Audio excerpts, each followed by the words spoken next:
So it has been a few weeks since GMTK Game Jam 2022, but I wasn't able to participate, so I decided just to make a concept of a game using the theme of this game jam. And so this video is GMTK Game Jam 2022, but late.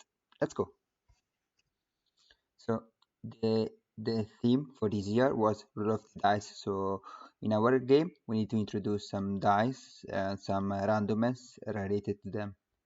So it's also been a while since I was looking for creating a game, particular, yeah, a game, okay, card game, and in particular the one inspired from maybe Inscription, Hearthstone, and Magic Arena. So I decided just to uh, use these elements, so the card game and the roll of the dice, to make a new game. By card game, I mean this type of card game, the one that's derived from Hearthstone or Magic, that are composed as any other card game by a deck of cards and a hand of cards, but also they introduce a board where we can have like these units, or we can call it like monsters, creatures. It depends on the game, and they are controlled by the player. And in order to cast cards, to play cards, we need to pay some mana. In this case, Hearthstone as mana in this form. This is a sort of economy system inside the game. And the goal of the game is to kill your opponent by reducing their life points under or equal to 0. So in all the card games, usually the randomness is related in the drawing system. And so when we draw some card from the deck to compose our hand, this will be completely random unless some specific effects. So in card games, the randomness is really only related to the draw system.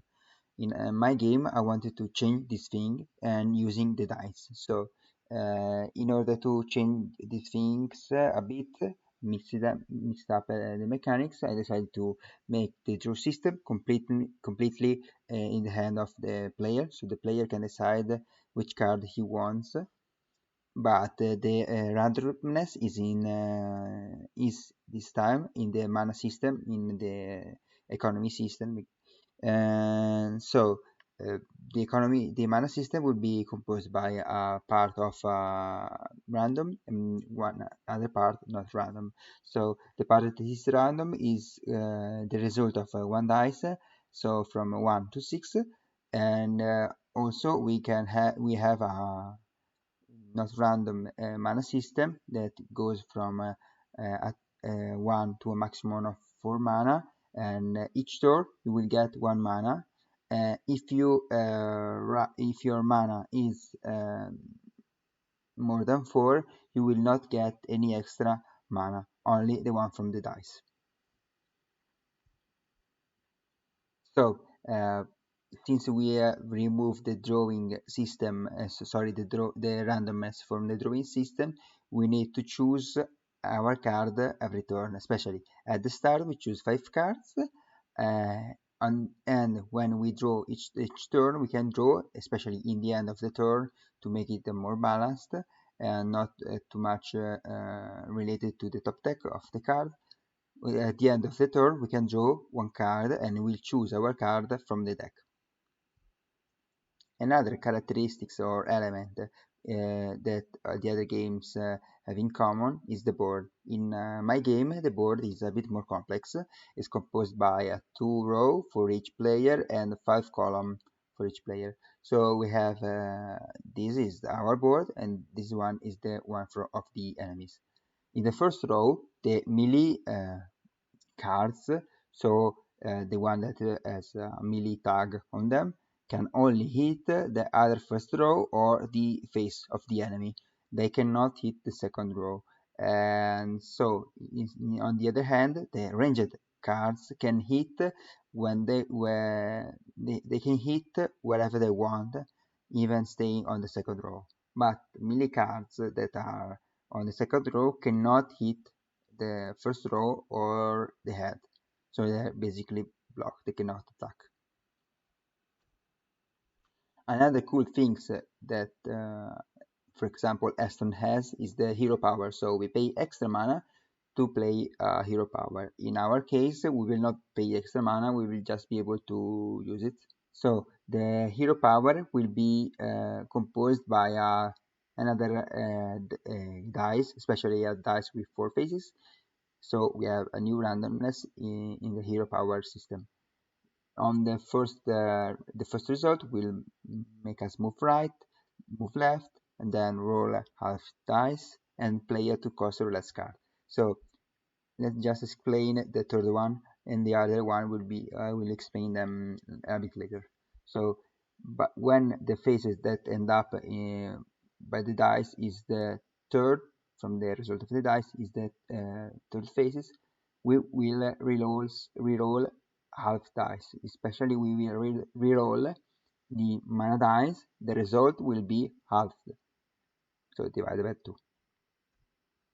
Another outcome of the hero power dice is the ability to move right or move left. When we say move right or move left, we intend that all our cards will move to the right or to the left, the cards on the board. Especially we are referring first of all at the first row, and then the opposite movement will happen on the second row. So if on top I'm moving right, on the second one I'm moving on the left, and when I'm reaching the edge of the board so the first column on the fifth column, I will jump up if I need to go to the left if I'm on the bottom, and I will jump on the bottom if I'm going to the left, but I'm on the top.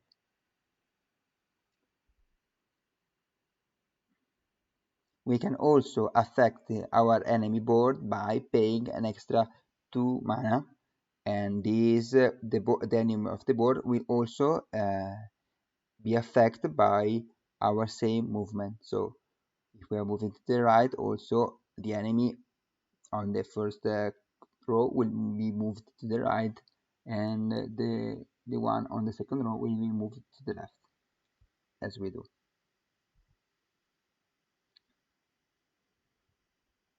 The last outcome for the hero power is the 4.